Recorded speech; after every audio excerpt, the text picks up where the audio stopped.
Hello, boys and girls. Today we have a very special story to share with you. It's about a brave girl named Salma who lives in a small village in the hills of Rangamati, Bangladesh. Salma didn't have many things. Her house was made of bamboo, her school was far away, and sometimes there was no electricity at night. But Salma had one big dream. She wanted to learn English. She had no English teacher, no computer, and no good books. But she didn't give up. She used old papers, a broken dictionary, and later a gift from a kind tourist, a phone, to teach herself how to speak English. Now, Salma can speak English very well, and she even helps other kids learn too. Are you ready to hear how a girl with very little made her dream come true? Let's listen to Salma's story. My name is Salma, and I come from a small village hidden among the rolling green hills of Rangamati in southeastern Bangladesh. Our home is surrounded by forests, lakes, and mountains, nature's beauty, but life here is not easy. I was born into a poor family. My father catches fish in the Kaptai lake, and my mother works long days in the jhum fields, farming on steep hills under the burning sun. We never had enough money, but we always had love and hope. We lived in a bamboo hut with a tin roof that leaked during monsoons. Sometimes the wind would tear pieces of it off, and we'd have to patch it with plastic sheets. We had no refrigerator, no television, not even a fan in summer. We fetched water from a faraway well, and my siblings and I shared one pair of shoes between us. Every morning, I woke up before sunrise to collect firewood and help my mother cook on a clay stove using smoke-filled wood. Only then could I start my long walk to school. Our school was small, just 3 rooms and a dirt floor. It had no proper toilets and no electricity. The teachers came when they could. When they didn't, we sat quietly hoping someone would teach us something.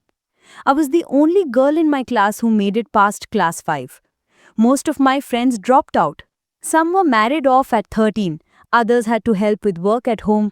People often told my father, "Why waste money educating a girl?" But he always answered, "Let her dream.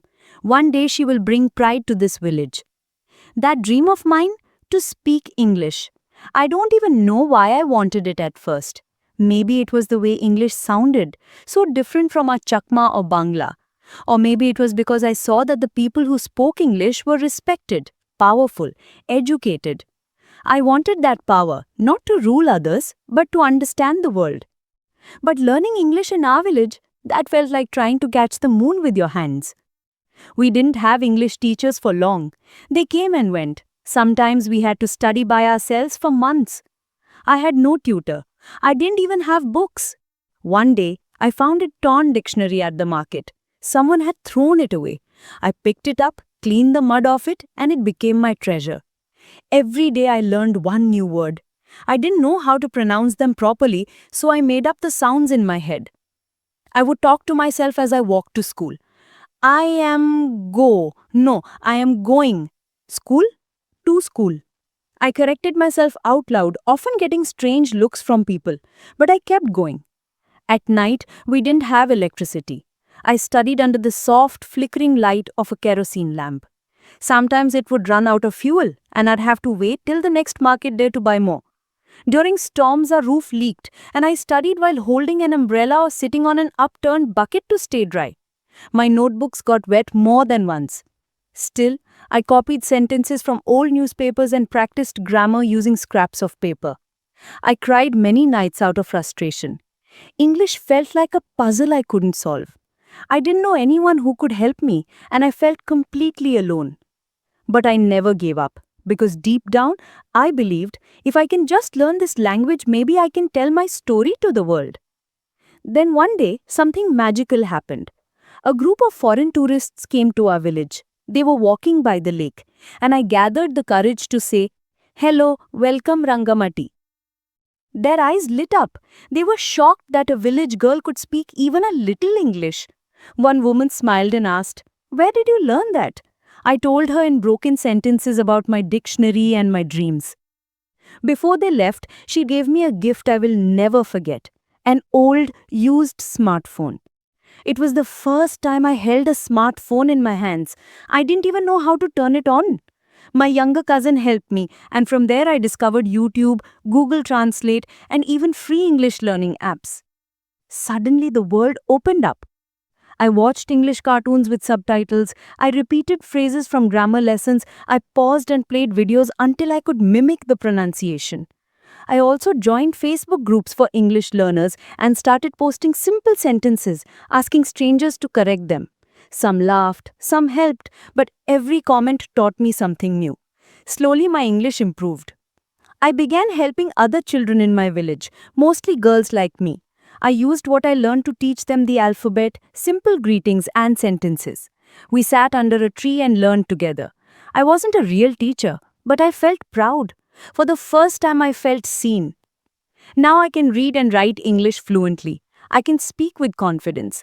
I even translated for tourists who came again last winter. People in my village come to me with documents in English asking for help. And I help them, not because I'm better, but because I remember what it felt like to be helpless. I still live in that bamboo house. I still carry water, cook on a clay stove, and sometimes walk miles when roads get blocked. But something inside me has changed. I have found my voice. And I know now, even a poor girl from the hills of Rangamati can rise above her circumstances. Someday I want to be an English teacher, not in a big city, but right here, where girls still drop out of school, where people still think poor children can't dream big. I want to prove them wrong. I want to be living proof that language is not just words, it's power, freedom, and hope. If you're hearing this, please remember, it doesn't matter where you come from. It matters how badly you want to grow. I had no money, no tutor, no light, but I had a dream and I chased it barefoot across the hills of Rangamati.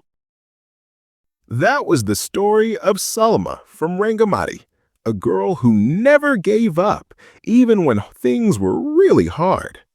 She showed us that learning doesn't need fancy things. What you need most is courage, hard work, and a dream. If Salma can learn English in a small village with no teacher, just imagine what you can do with the chances you have. Thanks for listening today. Keep dreaming big, keep learning, and remember, you are stronger than you think. See you next time.